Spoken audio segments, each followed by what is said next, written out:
तो नमस्कार दोस्तों, आप देख रहे हैं सागर एसी टेक चैनल सागर के साथ। तो आज एक जगह एसी चेक करने हुए आते हैं, जहां पर देखते हैं कि इंडोर यूनिट को चालू करने के बाद पता चलता है कि इस एसी में लीकेज है। कूलिंग तो आ ही नहीं रही होती है। उसके बाद हम इसको चालू करके इसके सीरियल वगैरह नोट करना शुरू करते हैं। फिर उसके बाद इसके रिमोट से हम इसके टेम्परेचर को डाउन करना शुरू करते हैं। रिमोट ढूंढने लगते हैं। रिमोट मिलने के बाद हम इसके टेम्परेचर को डाउन करना शुरू किए। टेम्परेचर को डाउन करके उसके बाद छत पर चले जाते हैं। छत पर जाने के लिए और फिर उसके बाद पहुंच जाते हैं। उसके बाद इसमें देखना शुरू करते हैं लीकेज कहाँ से हुआ है, कहीं फिन्स वगैरह तो डैमेज नहीं हुआ है, तो ये किसी ने इंस्टॉल किया था। तो उसके अंदर देखते हैं कि क्या दिक्कत आती है। जहाँ पर हम नट वगैरह चेक करना शुरू करते हैं तो नट पर कोई लीकेज का सिंबल नहीं मिलता है। उसके बाद एक एक करके हम क्वार्टर वाली पाइप वगैरह को चेक करना शुरू करते हैं। देखते हैं कि जहाँ आउटडोर का फ़ैन कंप्रेसर स्टार्ट हो जाता है लेकिन गैस बिल्कुल नहीं होती है, तो इसके अंदर पहले भी गैस डाल चुके होते हैं और हम भी चेक करते हैं। तो इसके अंदर प्रेशर को होल्ड करना शुरू करते हैं। दोस्तों, नाइट्रोजन का प्रेशर होल्ड करने के लिए हम देखते हैं कि आउटडोर में अलग और इंडोर में अलग अलग हम होल्ड करते हैं। जैसा कि काफ़ी दिन तक इसमें का 2 बार लोगों ने गैस को डाला लेकिन कोई रिस्पॉन्स नहीं मिला। तो आगे हम आते हैं और उसके बाद हम इसके आउटडोर में अलग और इंडोर में अलग अलग प्रेशर डालते हैं। डालने के बाद दोस्तों हम चेक करना शुरू करते हैं। जहाँ पर आपके सराउंडिंग में देख सकते हैं कि यहाँ पर कितना धुआं ब्लैक कलर का, जहाँ पर एकदम रबड़ वगैरह जलाए हुए होते हैं। और उसके बाद आप देख सकते हैं यहाँ का दोस्त हमारा थंबल दे रहा है हाथ का, और उसके बाद हम दिखाते हैं कि ये नाइट्रोजन वगैरह लगा चुके हैं। सारी चीज़ों को प्रेशर को होल्ड करने के बाद हम इसमें टेस्टिंग काम शुरू करते हैं, जहाँ पर फॉर्म वगैरह बना करके लीकेज चेक करना शुरू करते हैं। जहाँ पर फॉर्म को खोज रहे हैं, फॉर्म कहें तो सुख्ते को खोज रहे हैं, जिससे हम झाग को लगाएंगे उसके ऊपर। और उसके बाद वो खोजने के बाद जब बैग में मिल जाता है तो उसके बाद एक एक करके हम लीकेज चेक करना शुरू करते हैं, कहाँ पर लीकेज है अपना एसी के अंदर। तो दोस्तों उसमें अंदर फिर वो मिल जाता है और एक एक करके लीकेज को टेस्ट करना शुरू करेंगे। अभी अभी तो एक काम करते हैं कि पीछे की साइड एची वगैरह को भी देख लेते हैं, कहीं पर लीकेज तो नहीं है।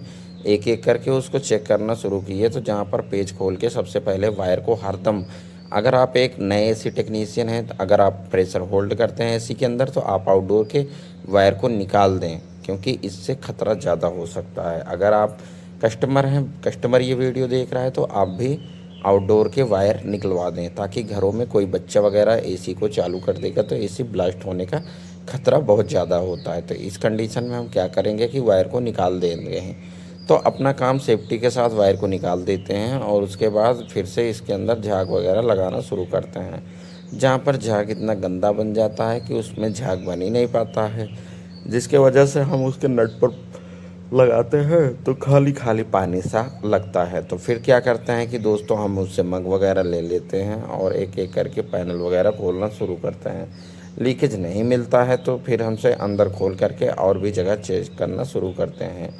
तो ढक्कन को सबसे पहले आगे वाला फ्रंट ढक्कन को खोलना शुरू करते हैं। एक एक करके सारे पेज को खोल के निकाल के साइड में रखना शुरू कर देते हैं। और उसके बाद फिर से हम फॉर्म वगैरह लगाना शुरू करते हैं। पानी के झाग वगैरह कहीं से लीकेज हो तो बुलबुले वगैरह हमें देखने को मिलेंगे।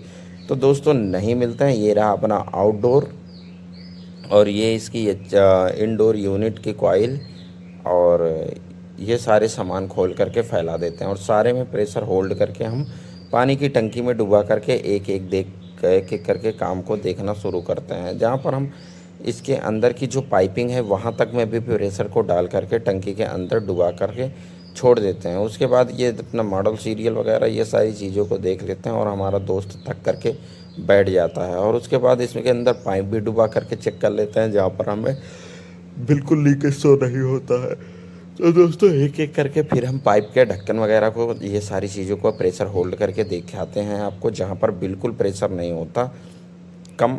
उसके बाद इसकी इंडोर यूनिट को भी हम देखते हैं, उसके अंदर भी कोई लीकेज का सिंबल नहीं मिलता है। तो दोस्तों इसको डुबा करके अच्छे से दोनों तरफ चेक करना शुरू करते हैं। जहाँ पर इंडोर कॉइल में तो लीकेज मिलता ही नहीं है, आउटडोर में भी प्रेशर को होल्ड करके जब जाते हैं तो उसके अंदर भी प्रेशर अपना उतना ही मिलता है। लेकिन एसी के अंदर एक बार तो नई गैस मिलने पर भी उसमें कम हो जाती है और दोबारा भी कई लोग उसमें गैस डाल के जाते हैं लेकिन फिर भी कम हो जाती है। तो इसको फिर चेक करने के लिए हम एक एक करके सारा चीज़ को चेक करके साइड में रख देते हैं दोस्तों। उसके बाद फिर से हम नट वगैरह लगा कर टाइट कर देते हैं और ये अपना ओल्ड पिन और ये न्यू पिन चेंज करके गैस को हम डालते हैं। उसके बाद ये चेंज करके वैक्यूम प्रोसेस शुरू कर देते हैं। वैक्यूम प्रोसेस अगर आप एसी में गैस डलवा रहे हैं तो बहुत ही ज़रूरी होता है। अगर बिना वैक्यूम प्रोसेस के गैस को फिल कर देते हैं तो कूलिंग आधी हो जाती है। और उसके बाद आपको हम बताना शुरू करते हैं, एक एक करके वीडियो दिखाते हैं जहाँ पर दोस्त अपना वैक्यूम को चालू कर देता है और उसके बाद 20 से 25 मिनट तक हम इसको लगातार वैक्यूम करते हैं। एक एक करके बढ़िया तरीके से वैक्यूम करने के बाद इसके अंदर सिलेंडर की मदद से हम इसके अंदर R32 रेफ्रिजरेंट चार्जिंग करना शुरू करते हैं। इसको चार्जिंग करने के लिए हमें 100 से 150 की ज़रूरत होती है और उसके बाद सीरियल नंबर के साथ हम gas charging. Thank you, bye bye, okay.